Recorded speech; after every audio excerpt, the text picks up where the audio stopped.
Hello বন্ধুরা, আজ আমাদের স্পিতি ট্যুরের শেষ এপিসোড।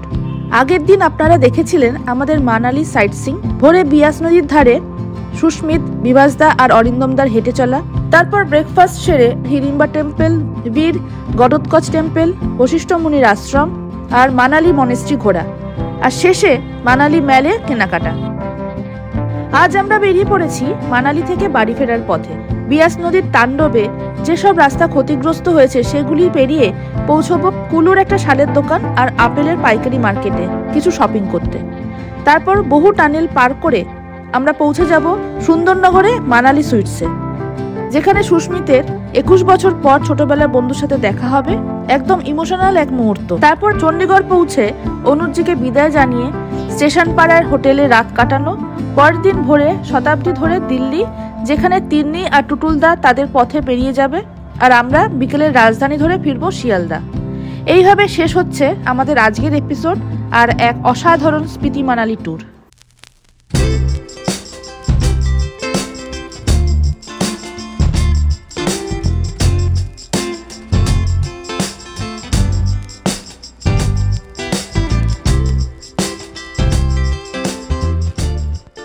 Good morning. আজকে দশমী, পুজো শেষ, আমাদের ঘোরাও শেষ। এখন সকাল 7:20 বাজে। আমাদের একটু পরে ব্রেকফাস্টের জন্য যেতে হবে। তারপর আমরা রওনা দেব চণ্ডীগড়ের উদ্দেশ্যে। আজকে রাত্রে চণ্ডীগড়ে স্টে, কাল সকালবেলা শতাব্দী ধরে আমরা দিল্লি পৌঁছাবো। দিল্লি থেকে রাজধানীতে আমরা শনিবার দিন কলকাতা। সবাই উঠে গেছে, রেডিও হয়ে গেছে, একটু পরে চা চলে আসবে। চাটা খেয়ে আমরা ব্রেকফাস্টের জন্য নিচে যাব। সকালে আমাদের চা এসে গেছে। Thank you. Good morning. আজকে এই শেষ কিছুক্ষণ বাকি, আর মানালিতে আর আধ ঘন্টার মধ্যেই হয়তো আমরা বেরিয়ে যাব। এখন আপাতত তিন্নি চা বানাচ্ছে সবার জন্য, চা এসে গেছে, আর তারপরে ব্রেকফাস্ট করতে নামবো আমরা। তিন্নি চা ঢালছে। Tinni good morning. Good morning. ঘুমিয়ে পড়েছিলিস নাকি? কাকিমা গুড মর্নিং। Good morning. চা দিয়ে দিয়েছে। এখন 8:45 বাজে। আমরা ব্রেকফাস্ট করতে নেমে গেছি। দেখি যে ব্রেকফাস্টে কি আছে। সবাই রেডি হয়ে গেছে, লাগেজ নামানো হচ্ছে। এই যে আমাদের লাগেজ নামানো হচ্ছে। আমাদের ব্রেকফাস্ট এসে গেছে, আলুর পরোটা, দই, চিনি, অমলেটও এসে গেছে, তার সঙ্গে ব্রেড বাটার এসে গেছে। দারুণ সুন্দর ব্রেকফাস্ট করছি। ব্রেকফাস্ট কমপ্লিট হয়ে গেছে। আমাদের ঘরে 2-3টে ব্যাগ রয়েছে, ওইগুলো আনতে যাচ্ছি। আমরা মানালির হোটেল হিমগিরিকে বিদায় জানিয়ে এবার গাড়িতে উঠছি। 2 দিন খুব ভালো কাটলো আমাদের। আবার হয়তো কখনো আসবো, মানালিতে আসলে এখানেই উঠবো। চলুন চণ্ডীগড় যাই এবার। রওনা দিলাম, সবাই গাড়িতে উঠে পড়েছে। আজকে লাগেজ অনেক বেশি হয়ে গেছে, কারণ আমরা অনেক কিছু কেনাকাটা করেছি। এক্সট্রা ব্যাগ হয়ে গেছে, ব্যাগগুলো রাখার বন্দোবস্ত এখনো চলছে। তো চলুন রাস্তা দেখাতে দেখাতে নিয়ে যাই। আমাদের পাইলট অনুজ শর্মাজি, তার পাশেই আমি বসে আছি। আর মানালিকে এখন আমরা বিদায় জানাবো। মানালির হোটেল হিমগিরি থেকে গাড়ি ছাড়তেই জানলার বাইরে ভেসে উঠল সেই চেনা পাহাড়। কিন্তু আজ যেন সবকিছু একটু অন্যরকম। 12 দিনের স্মৃতি চোখের সামনে ঝিলিক দিচ্ছিল। হাসি, ক্লান্তি, রোমাঞ্চ সব মিলিয়ে এক অদ্ভুত শূন্যতা। পথ চলছে সামনে, আর আমরা ফিরে যাচ্ছি আমাদের দৈনন্দিন জীবনে, ব্যাগ ভরা অভিজ্ঞতা আর মন ভরা মায়া নিয়ে। এটা হচ্ছে বনবিতান মানালির। কত গাছপালার মধ্যে, মানে ঢুকলে হারিয়ে যাওয়ার মতো অবস্থা। অক্সিজেনে ভর্তি।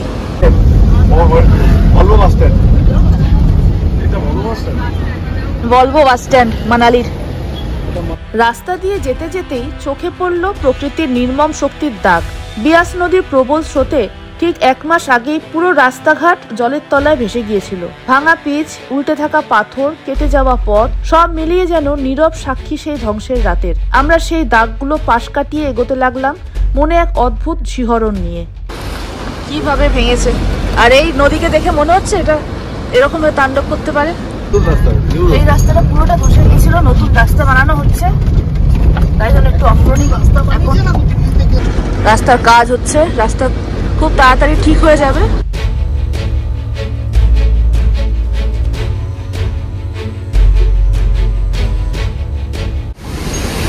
এখানে বিয়াসের স্রোত অনেক বেশি, এতেই বোঝা যাচ্ছে বন্যার সময় কি রূপ দেখিয়েছিল। ওইখানটাতে সম্ভবত ক্যাম্পের ব্যবস্থা ছিল, ওটা সব শেষ।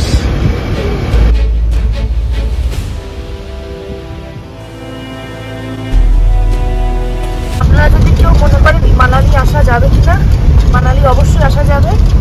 রাস্তাটা এরকম হয়ে রয়েছে ঠিকই, কিন্তু রাস্তা খুব তাড়াতাড়ি ওরা এখানকার গভর্নমেন্ট বা মিলিটারি যাই বলুন না কেন, রাস্তা একদম ঠিক করে দিচ্ছে যাতে টুরিস্টের কোনো অসুবিধা না হয়। রাস্তা নির্মাণের কাজ চলছে, দেখুন ওখানে পাথর টাথর বসাচ্ছে। কুলু ভ্যালি স্টার্ট হয়ে গেছে, আমরা কুলুতে ঢুকে গেছি। কুলু ভ্যালি দিয়ে যাচ্ছি, আর সামনে পাহাড়ে কুলু ভ্যালি গ্রাম ভিলেজ। এই দিকটা পুরো অ্যাপেল গার্ডেন। এখান থেকে সম্ভবত আমরা আপেল কিনবো। আবার দেখুন রাস্তা নেই, রাস্তা ধসে গেছে, নতুন রাস্তা তৈরি হচ্ছে। রাইসান জায়গাটার নাম।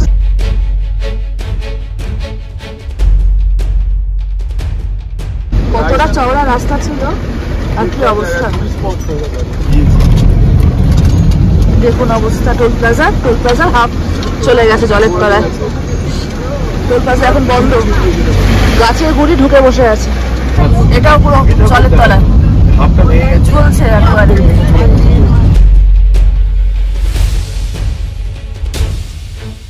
হিমাচল প্রদেশ ট্যুরিজমের হোটেলটা দেখুন, হোটেলটার অবস্থা দেখুন, পুরো ভেঙে শেষ। হ্যাঁ, রাস্তাটা হোটেলের পাশে ছিল, রাস্তাটা এখন নেই আর হোটেল থেকে ধস নেমেছে।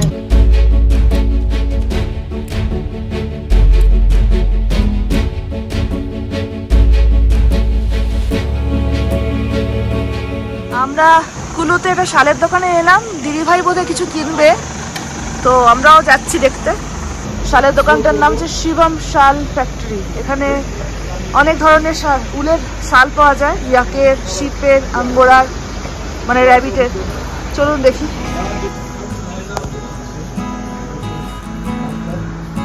অনেক কিছুই আছে এখানে, জ্যাকেট ট্যাকেট অনেক কিছুই আছে।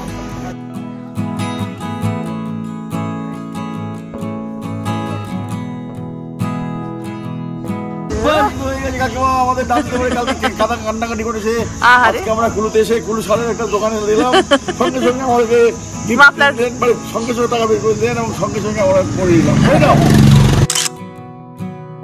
আমাদের এখান থেকেও কেনাকাটা হলো, কাকিমা কিনে দিলেন সবাই ছেলেদেরকে মাফলার, আর আমাদের কালকে ব্যাগটা গিফট করা হয়েছে। তো এখান থেকে আবার তাড়াতাড়ি বেরিয়ে যাবো আপেলের দোকানে। আপেলের বাজারে চলে এসেছি, আমরা আপেল কিনবো। এখান থেকে আমরা একটু আপেল নিয়ে যাব, সবাই অল্প অল্প করে, বিভিন্ন কালারের আপেল। দেখা যাক, দেখে শুনে নিতে হবে। গোল্ডেন অ্যাপেল কোনগুলো? এগুলোই golden apple. Golden apple, red apple. বেদানার সাইজটা একবার দেখুন, জাস্ট বেদানার সাইজ। এখানে বেদানা আছে। এইগুলো কি আপনারা যদি জানেন একটুখানি জানাবেন কমেন্ট করে। Kilo 1 kilo 1 kilo 1 kilo 1 kilo 250 ग्राम 100 का हो जाए। আমাদের লাগেজ প্রচুর হয়ে গেছে বলে আপেল এইটুকুনি নিলাম। এর মধ্যে থেকেই সবাই ভাগাভাগি করে খাবো, বাড়িতে নিয়ে গিয়ে। গোল্ডেন অ্যাপেল ছিল 80 টাকা কিলো, আর রেড অ্যাপেল ছিল 50 টাকা kilo. So and damn cheap. হ্যাঁ, আর golden apple the best quality ছিল, মানে মুখে দিলেই একেবারে চিনির মতো মিষ্টি, আর একেবারে রস পড়ছে। অসম্ভব সুন্দর খেতে, অসম্ভব ভালো খেতে, আর অসম্ভব পুষ্টিকর বটে। বেদানা 100 টাকা। বেদানা 100 টাকা, আর বিশাল বড় সাইজের বেদানা। দুটোতে 1 কিলো। আমরা আপেল কিনে এবার রওনা দিয়ে দিয়েছি। আর কোথাও দাঁড়ানোর নেই, শুধু হয়তো মাঝখানে লাঞ্চের জন্য দাঁড়াবো। দশেরার প্রসেশন চলছে। হ্যাপি দশেরা। আজকে দশমী, দশেরা হচ্ছে এখানে। এখানে রাফটিং করা হয়, রাফটিং এর জায়গা দেখছেন, এখানে নৌকো রয়েছে, জায়গায় প্যারাগ্লাইডিং, রাফটিং, বিভিন্ন রকম অ্যাক্টিভিটিস হয়। এইবার তো আমার হলো না, নেক্সট বার আসবো যখন দুটোই করবো। নৌকোগুলো সব যাচ্ছে গাড়িতে করে। আর এই শোকে রিভার রাফটিংটা হয়। বোন 2 বছর আগে এখানে এসে পড়ে গেছে ট্রেকিং করে নামার পর। তো ট্রাফিক দেখা দিয়েছে, বিশাল লম্বা লাইন, মনে হয় একদিকে গাড়ি ছাড়ছে আর একদিকে গাড়ি বন্ধ রেখেছে, ওই জন্য লাইন। আর বাঁদিকে কাজ চলছে রাস্তার, ডান দিকে কুলু ভিলেজ।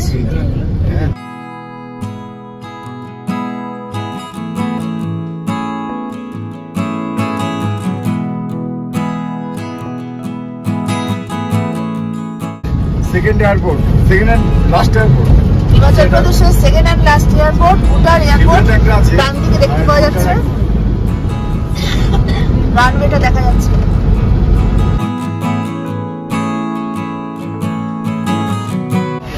আমরা এখন আউট টানেলের ভেতর দিয়ে যাব। রাস্তাটা খুব একটা ভালো বলে মনে হচ্ছে না, জল জমে আছে। মানালি থেকে কুলুর পথে ভালো মন্দ রাস্তাগুলো পেরিয়ে যখন এগোচ্ছিলাম, তখন শুরু হলো একটার পর একটা টানেলের জগৎ। পাহাড়ের বুক চিরে বানানো এই সুড়ঙ্গগুলো আমাদের যাত্রাকে যেন জাদুর মতো দ্রুত করে দিল। এই টানেলটা 4 কিলোমিটার দীর্ঘ। আমরা 4 কিলোমিটার পথ অতিক্রম করছি অন্ধকারের মধ্যে দিয়ে, টানেলের ভেতর দিয়ে পৌঁছে আমরা 4 কিলোমিটার দীর্ঘ এই টানেলের ভেতর দিয়ে অতি অল্প সময়, 10-15 মিনিটের মধ্যে।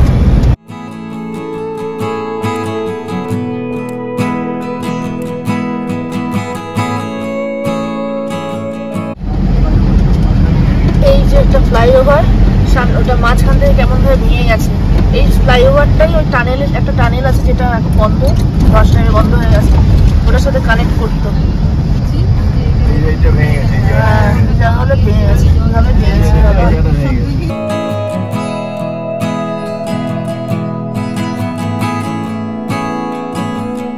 জিপ লাইনিং হচ্ছে আর এইখানে একটা টানেলে ঢুকছি আমরা। বাইরে পাহাড়ি রাস্তা যতই কঠিন হোক, টানেলে ঢুকলেই গাড়ি যেন হাওয়ার মতো ছুটে চলছিল। আলো অন্ধকারের এই লম্বা পথগুলো আমাদের অনেকটা দূরত্ব খুব অল্প সময় পার করিয়ে বাড়ির আরো কাছে এনে দিল।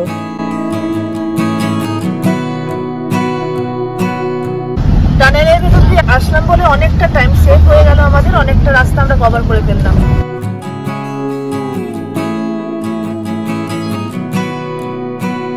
দেখুন একটা রোপ হয়ে যাচ্ছে, কেবল কার। ওইদিকে একটা মন্দির আছে, মন্দিরটাতে যাচ্ছে রোপওয়ে করে লোকজন। সামনে একটা ড্যাম আসছে, ড্যামটার নাম পান্ডো।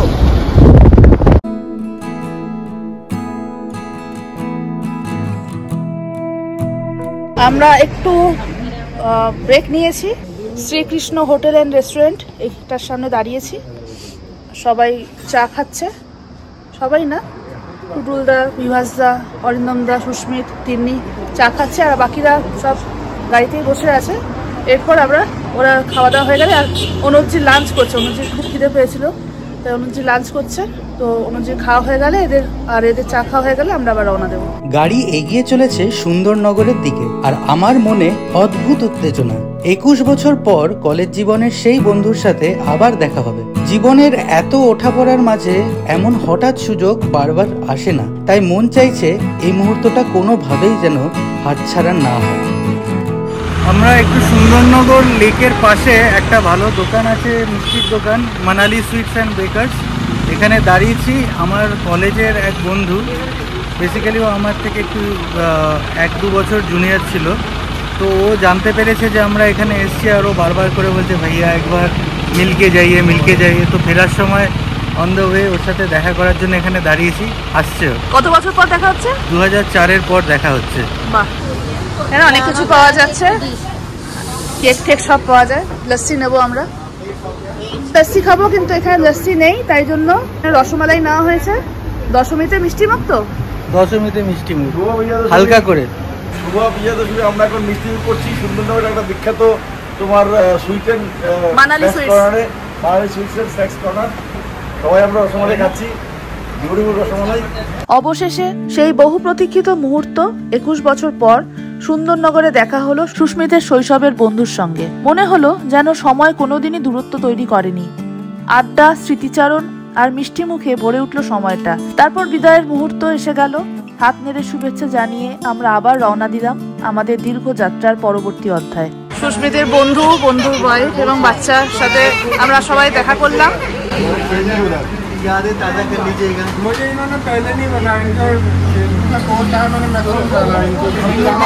বেশ অনেকক্ষণ একটা ব্রেক নিয়ে আমরা আবার রওনা দিলাম। এখন প্রায় 1:45 বাজে।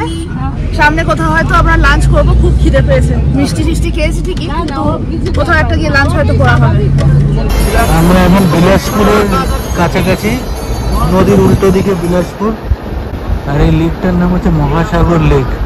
আর এই লেকটা ভাকরানগর ড্যামের থেকে তৈরি। এখানে বোটিং হয়। মহাসাগর লেক, বিশাল বড় লেক।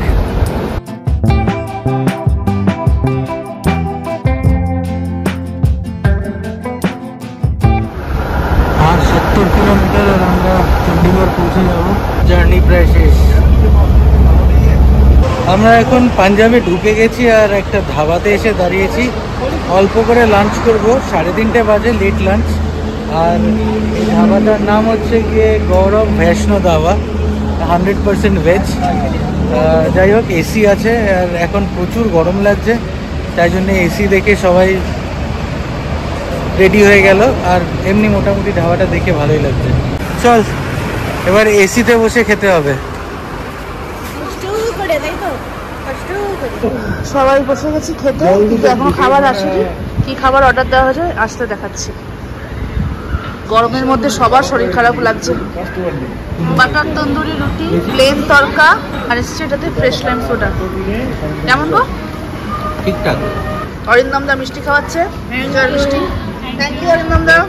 আমরা যে ধাবাটাতে লাঞ্চটা করলাম, লেট লাঞ্চ, খাবার দাবার মোটামুটি ছিল, খুব একটা ভালো না, মানে খারাপ না কিন্তু ভালোও না, মানে চলে যায় আর কি। লাঞ্চ সেরে আমরা এগোলাম চণ্ডীগড়ের পথে। ধীরে ধীরে সন্ধ্যের আলো নেমে এলো। হোটেলের সামনে নিরাপদে নামিয়ে দিয়ে অনুজজি নিজের পরের ট্রিপের পথে রওনা দেবেন। আর সেই মুহূর্তে সবার মনটা যেন একটু ভারী হয়ে গেল, কারণ এতগুলো দিন ধরে তার সঙ্গে কাটানো অসাধারণ মুহূর্তগুলো এখন শুধু স্মৃতির পাতায়। बताइए सर, कैसा रहा मेरे साथ जो आपका ये ट्रिप था। मैं अनुज कुमार, तो मैं हिमाचल से बिलोंग करता हूँ। तो आपका जो ट्रिप था 11 दिन का था, स्पीति ट्रिप विद किन्नौर और लाहौल और स्पीति मनाली। तो कैसा रहा आपका ट्रिप? जितना एक्सपेक्ट किया था उससे तो बहुत बहुत बढ़ के था, मतलब बियॉन्ड एक्सपेक्टेशन था। और सबसे जो चीज़ लगा कि आप जो कूलली सब कुछ हैंडल किए। 1-2 बार टेंशन आ गया हम लोगों को, खुद को अपने बोले टेंशन लेने का ज़रूरत नहीं है। और मतलब बहुत ही अच्छा ट्रिप था। नॉट ओनली आपने हम लोगों को सब जगह पे लेके जाके घुमाया, वहाँ के बारे में इंफॉर्मेशन देना, क्या ठीक रहेगा, कैसे जाना चाहिए, कब जाना चाहिए। तो थैंक यू वेरी मच जी। आशा रखते हैं कि वापस आपके साथ घूम पाएंगे। अनुज जी का फ़ोन नंबर मैं वीडियो में शेयर कर हमें दिए दिच्छी स्क्रीने, डिस्क्रिप्शन बॉक्स में देया থাকবে। स्पीति को छोड़ के और कोई भी हिमाचल का ट्रिप में आप कर सकते हैं ना? हाँ जी, हाँ जी। हिमाचल, ऑल ओवर हिमाचल हम चलते हैं। तो जो आपका रेफरेंस रहेगा कि हमने ये जगह घूमना है, हम उस हिसाब से तैयारी करेंगे। একদম। তাহলে আপনাদের যদি ঘোরার থাকে অনুজজির সাথে কন্ট্যাক্ট করে নেবেন। আমি নাম্বার দিয়ে দিচ্ছি স্ক্রিনে, ডিসক্রিপশন বক্সে দেওয়া থাকবে। Thank you very much ji, and hope to see you again. Thank you ji. Thank you. Chandigarh স্টেশনের, রেলওয়ে স্টেশনের সামনেই আমাদের আজকের থাকার জায়গা, হোটেল গ্রেস। আমাদের অনুজজি এখানে নামিয়ে দিয়ে চলে গেলেন। আমাদের রুমে আমরা লাগেজ রেখে দিয়ে এসেছি। এটা হচ্ছে রিসেপশন। আর গ্রাউন্ড ফ্লোরেই আমাদের 4টে রুম পড়েছে। এই একটা রুম দেখিয়ে দিচ্ছি আপনাদের। ঢুকেই একটা কিং সাইজ খাট, খাটের দু সাইডে সাইড টেবিল আছে, একটা ইন্টারকম আছে, এখানে একটা টিভি ইউনিট, এখানে ড্রেসিং টেবিল, আয়না, বড় আয়না, এখানে একটা সেন্টার টেবিল, দুটো চেয়ার, ইলেকট্রিক কেটল আছে, গ্লাস রয়েছে, এখানে মেনু কার্ড রয়েছে, বাথরুমটা বড় সাইজের, পরিষ্কার পরিচ্ছন্ন। চণ্ডীগড়ে ঢুকেছি, এসি চালাতে হচ্ছে আমাদেরকে, এতদিন যেটা করতে হয়নি। তারপর পাখা চলছে। গরমের শহরে চলে এসেছি। কলকাতায় যে কি হবে জানি না।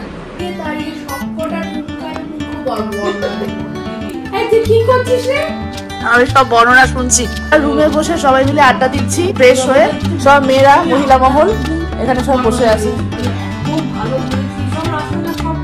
আর ছেলেরা বাইরে গেছে অটো বুক করতে, কালকে সকাল সকাল অটো দরকার লাগেজ নিয়ে যাওয়ার জন্য। সবাই দিদিভাইয়ের ঘরে যাচ্ছি বিজয়া প্রণাম করতে।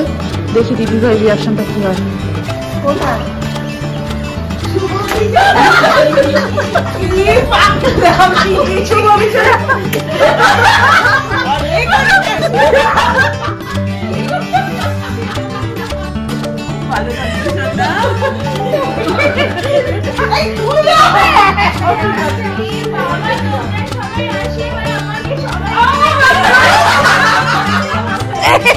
বাবারে বাবারে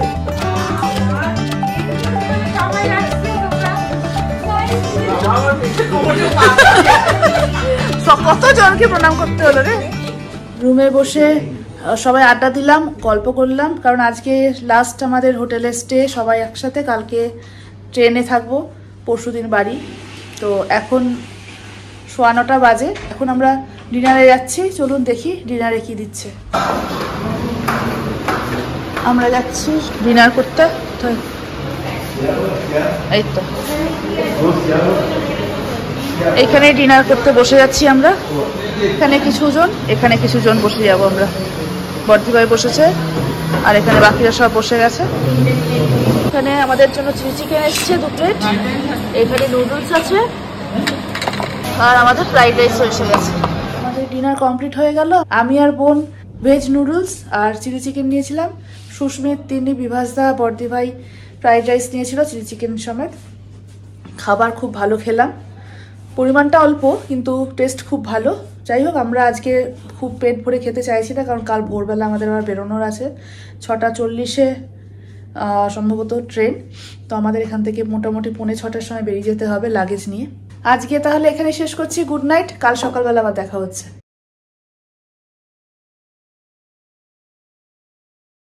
গুড মর্নিং, আজকে 3 অক্টোবর, এখন 5:45 বাজে।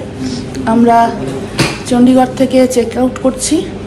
আমরা যে হোটেলটাতে ছিলাম চণ্ডীগড় স্টেশনের পাশেই, এই হোটেলটার রুম ভাড়া 1500 টাকা করে। আমি ডেসক্রিপশন বক্সে ফোন নাম্বার দিয়ে দেবো, আপনারা যদি এখানে এসে থাকেন ফোনে কথা বলে নিতে পারবেন। আমরা এখন বেরোই, সবাই চলে এসছে, ব্যাগপত্র সব অটোতে উঠছে। এবার স্টেশনে যাব। স্টেশন সামনেই, কিন্তু এত লাগেজ আমরা নিয়ে যেতে পারবো না, তাই অটোতে করে নিয়ে যাওয়া হবে। আমরা সবাই চণ্ডীগড় স্টেশনে এসে গেছি। লাগেজ দেখুন, অনেক লাগেজ।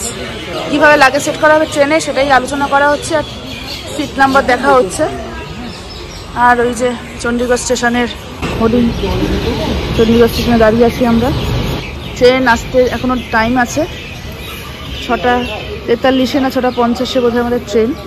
আমরা সবাই ট্রেনে উঠে গেছি, লাগেজও ঠিকঠাক জায়গায় সব সেট হয়ে গেছে। চিন্তা হচ্ছিল লাগেজ নিয়ে। ট্রেন টাইম মতো ছেড়ে দিয়েছে, আমরা রওনা দিয়ে দিলাম দিল্লির উদ্দেশ্যে।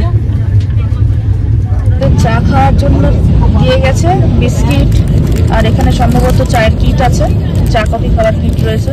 আমি যদিও খাবো না, আমি শুধু বিস্কিট খাবো। 12006 শতাব্দী এক্সপ্রেসে করে আমরা দিল্লির পথে ছুটছি। মনটা একটু খারাপ, কারণ আর কিছুক্ষণ পরেই তিন্নি আমাদের থেকে আলাদা হয়ে যাবে। কবে আবার দেখা হবে কে জানে। আবার সেই ভাবনাতেই একটু ভালো লাগা, কারণ এতদিন ধরে বাবা আর 2 মা আমাদের জন্য অপেক্ষা করছেন। তাদের সঙ্গে দেখা হওয়ার আনন্দটাই আজকের মন খারাপকে একটু ছাপিয়ে যাচ্ছে। এখন 8:25 বাজে। আমাদের ব্রেকফাস্টও দিয়ে গেছে শতাব্দী এক্সপ্রেসের। ব্রেড দিয়েছে, ব্রাউন ব্রেড, এখানে দিয়েছে অমলেট, গাজর আর একটা বোধহয় আলু ভাজা, আর এখানে ফ্রুটি দিয়েছে, বাটার দিয়েছে। যারা ভেজ নিচ্ছে তাদেরকে ভেজিটেবল চপ দিচ্ছে। আমরা এখন আদর্শনগর দিল্লি স্টেশন ক্রস করলাম, আর একটু পরেই আমরা দিল্লিতে নামবো। সবাই রেডি ব্যাগ ট্যাগ নিয়ে নামার জন্য। দিল্লি স্টেশনে ঢুকে গেছি, প্ল্যাটফর্মে ঢুকে গেছি নিউ দিল্লি। আমরা দিল্লির স্টেশনের ওয়েটিং রুমে এসে বসলাম। আমাদের লাগেজগুলো সব এখানে রাখা হয়েছে, আর তিন্নি এখান থেকে চলে যাবে, তাই তিন্নির সাথে একটু দেখা করে আসি। তিন্নি চলে যাবে বলে আমরা দেখা করতে এসেছি তিন্নির সাথে। তিন্নি একটু মুখটা দেখা।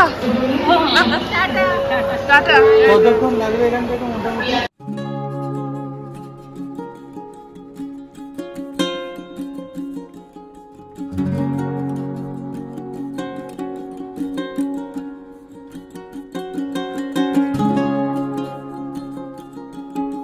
সুলগ্না আর অরিন্দমদা গিয়ে লস্যি কিনে নিয়ে আসলো। আমরা এতক্ষণ ধরে ওয়েট করছি বলে মাটির গ্লাসে করে লস্যি দিয়েছে, খুব ভালো টেস্ট। কেমন? ভালো, গোপ হয়ে গেছে। এখানে বসে সবাই খাওয়া দাওয়া করে দিচ্ছি আমরা। বিবাসদারা খাচ্ছে, সুলগ্নাদের খাওয়া হয়ে গেছে, দিদিভাইদেরও খাওয়া হয়ে গেছে, আমরাও খেলাম আর বসে বসে টিভি দেখছি। এখন অনেকটা টাইম আমাদের বসে থাকতে হবে। 4:30টার সময় আমাদের ট্রেন, এখন মোটামুটি 2টো বাজে, এখনো 2.5 ঘন্টা মতো বসে থাকতে হবে আমাদেরকে।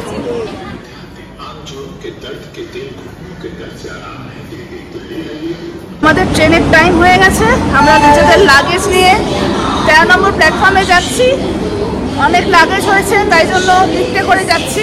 আমাদের ট্যুর শেষ, আমরা মোটামুটি ট্রেনে উঠে গেছি, সব লাগেজ ভরা হয়ে গেছে।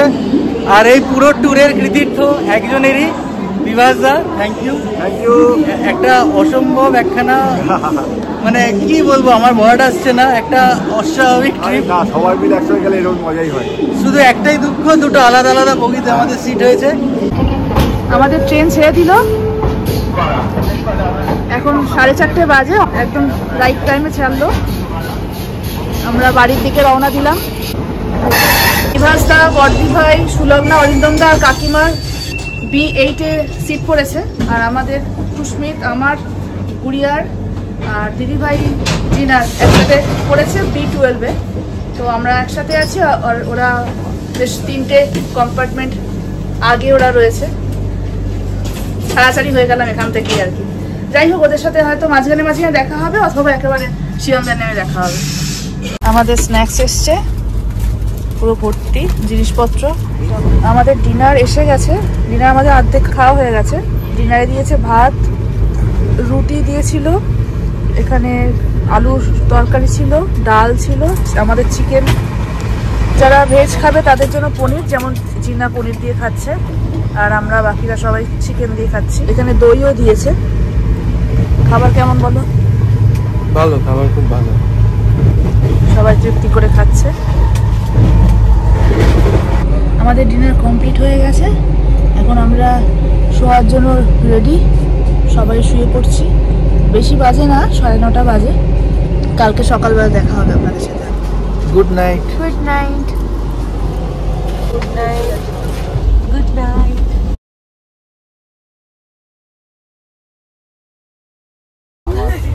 সবাই এখানে ঘুম থেকে উঠে গেছে। Good morning. Good morning. Good morning. Good morning. Good morning. Good morning. কালকে অরিন্দম উপরে বাঙ্কে উঠতে গিয়ে এখান থেকে পড়ে গেছে, মানে বড় অ্যাক্সিডেন্ট হতে হতে বেঁচে গেছে। চাদরে হাত দিয়ে উঠতে গিয়ে স্লিপে পড়ে গেছে, কিন্তু এই যে বিভাসদার যে রুকস্যাকটা ছিল ওর উপরে পড়ে বেঁচে গেছে আর কি, নইলে তাই না? কোথাও লাগেনি তো? লেগেছে এইখানটা অনেকটা কেটে গেছে, ব্লিডিং হচ্ছে। ওরে বাবারে। আর এই রিস্টে লেগেছে, রিস্টে ফুলে গেছে, মানে একটা টুইস্ট হয়ে গেছে। আর ওর দিকে ঘুমের চোখ ছিল আর চাদরটা ওপর পাতা ছিল, স্লিপ করেছি করে স্টিল এগুলো না করে উল্টে করে এদিকে পড়েছে। যাওয়ার আগে একটা বড় একটা দুর্ঘটনা। বাকি সবাই ঠিক আছে তো? সবাই ঠিক আছে। আসানসোল ক্রস করছি, এখানে এখন রুদ্র আছে, রুদ্র, রূপা, সুমন, এরা সবাই আছে আসানসোলে। Good morning. Good morning madam, good morning. Good morning. সবাই খেতে বসে গেছে ব্রেকফাস্ট করতে। ব্রেকফাস্টে আজকে আছে ব্রেড, এখানে ব্রেড, বাটার, সস, আচ্ছা আচ্ছা এটা অমলেট, আচ্ছা জুস। Juice, thank you. আর যারা নিরামিষ খাচ্ছে তাদের জন্য সম্ভবত কাটলেট আছে, ভেজ কাটলেট আছে। একটা সুন্দর ঘটনা ঘটেছে। তো এই কম্পার্টমেন্টে তো সুস্মিত, সজনা এরা সব আছে। তো আমাদের কম্পার্টমেন্টটা আরো 2টো কম্পার্টমেন্ট পরে ছিল। কালকে আমি এখানে এসে ওদের সঙ্গে দেখা করতে গিয়ে এক ম্যামকে বসে দেখতে দেখেছি, প্রচন্ড চেনাশোনা লাগছিল। ম্যাম অনেক বছর চিনি। হ্যাঁ, তো গিয়ে আমি আমার মিসেসকে বললাম যে ওখানে ওদের সঙ্গে একজন ম্যাডাম বসে আছেন, খুব চেনাশোনা লাগছে। তো আমি মিসেস বললেন তোমার তো সারা ভারতবর্ষে সবাই যখন যেখানে যাও সেখানে তোমার চেনাশোনা লাগে। তো যাই হোক, আজকে সকালে আবার দেখা করতে এসেছি। তাই কথায় কথায় আমি বললাম আপনার চেনাচেনা লাগছে, আপনি যাদবপুর থাকেন? তো উনি বললেন না, আমি বেহালায় থাকি। তো এত চেনা চেনা কেমন লাগছে। আর আমি তারপরে কি বললাম যে উনি তখন বললেন প্রফেশনালি উনি বিএসএস ছিলেন, টিচার ছিলেন, এখন রিটায়ার করেছেন। তা আমি বললাম বিএসএস প্রত্যাশা হলকে ছিলেন? বলে হ্যাঁ। আপনি তো ওর ক্লাস টিচার ছিলেন অনেক বছর? বলে হ্যাঁ। তো এই একটা সুন্দর মুহূর্ত তৈরি হলো, যাই হোক ইমোশনাল মুহূর্ত বটে, একটা স্মৃতির বন্ধন হলো। প্রত্যাশা হল মানে বিএসএস হচ্ছে এখনো বিএসএস তো বাচ্চাগুলো তাই হয়। বিএসএস তো ভয়ঙ্কর ভাবে বিএসএস কে ওরা এখনো একটা নস্টালজিক একটা ব্যাপার ওর মধ্যে। এটা ওদের হয়। আমরা এত বছর পরে ওই যে দিল্লি যাই না, একবার অন্তত স্কুল থেকে। হ্যাঁ, আর প্রত্যাশা হল কেন, ওদের কলেজের ওদের স্কুলের সব স্টুডেন্টরাই বিধায়কের বিরাট ফ্যান ছিল, এখন আছে আর কি। মানে মাঝে মাঝে কথায় কথায় স্কুল প্রসঙ্গে উঠলেই ম্যাম। রাজধানীতে হঠাৎই এক চমক। আমাদের সহযাত্রী ছিলেন বিভাসদা বর্দি ভাইয়ের মেয়ে প্রত্যাশার ছোটবেলার ক্লাস টিচার। আলাপ জমতেই বর্দি ভাই আর বিভাসদা দেখা করতে চলে এলো আমাদের কম্পার্টমেন্টে ওনার সঙ্গে। অচেনা যাত্রা হঠাৎই পরিণত হলো একদম ঘরোয়া উষ্ণ এক মুহূর্তে। ট্রেনে আমাদের শেষ আড্ডা চলছে, এখানে ম্যামের সাথে দেখা হয়েছে, সবাই চলে এসছে দেখা করতে। একটু পরেই আমরা নামবো, ট্রেন 11 মিনিট লেট, তাই তো? 9 মিনিট, এখন 9 মিনিট লেট, আর 10:30টার মধ্যে আমরা ঢুকে যাব। আমরা নেমে পড়েছি শিয়ালদা স্টেশনে, এখন বাজে 10:40। আর এখানে আমরা রয়েছি, সামনে এইদিকে বোধহয় বিভাসদারা রয়েছে। দেখি মিট করবো একসাথে, তখন আবার দেখা হবে। নেমে গেছি রাজধানী থেকে শিয়ালদায়। এখন আমরা আস্তে আস্তে শিয়ালদা স্টেশনের থেকে বাইরে বেরোচ্ছি, সবাই এখানেই আছি। এই যে সবাই এক এক করে সামনে যাচ্ছে, আমরা শিয়ালদা নর্থের দিকে যাব। এবার গুড়িয়া অন্য দিকে চলে যাবে, ও এখন এখান থেকে মেট্রো করে হাওড়া যাবে, হাওড়া থেকে কোন্নগর। বাকিরা এখনো আসেনি, ওরাও ট্রেন থেকে নেমে গেছে। আমাদের 4টে বগি পিছনে ছিল, তো ওরা আসলে আমরা একসাথে বেরোবো। এই যে সবাই বলতে বলতে এসে গেছে। Bye bye. এইভাবেই শেষ হলো আমাদের স্মৃতি যাত্রা। 12 দিনের সেই স্মৃতি, হাসি, ভয়, সাহস আর একতার পথ চলা। এখানে এসে আমরা শিখেছি পাহাড় জয় করার জন্য বয়স কম হওয়া দরকার নয়, দরকার নিখাদ ইচ্ছাশক্তি আর মনোবল। আমাদের দলে ছিল 25 থেকে 65, কারো হাত ধরা, কারো ক্লান্তি, কারো শুরু থেকেই শরীর খারাপ। তবু কেউ থামেনি, কেউ পিছিয়ে যায়নি, কারণ আমাদের সবার মনেই ছিল একটা কথা, আমরা একসঙ্গে এই যাত্রা শেষ করব। এই সফর বুঝিয়ে দিয়েছে ভ্রমণ শুধু শরীরের শক্তিতেই হয় না, এটা মন আর ইচ্ছা শক্তির উৎসব। আর যখন মানুষ মানুষের পাশে থাকে, তখন সবচেয়ে কঠিন পথও সহজ হয়ে যায়। স্মৃতি আমাদের শিখিয়ে দিল, মনের জোর থাকলেই পাহাড়ও মাথা নত করে।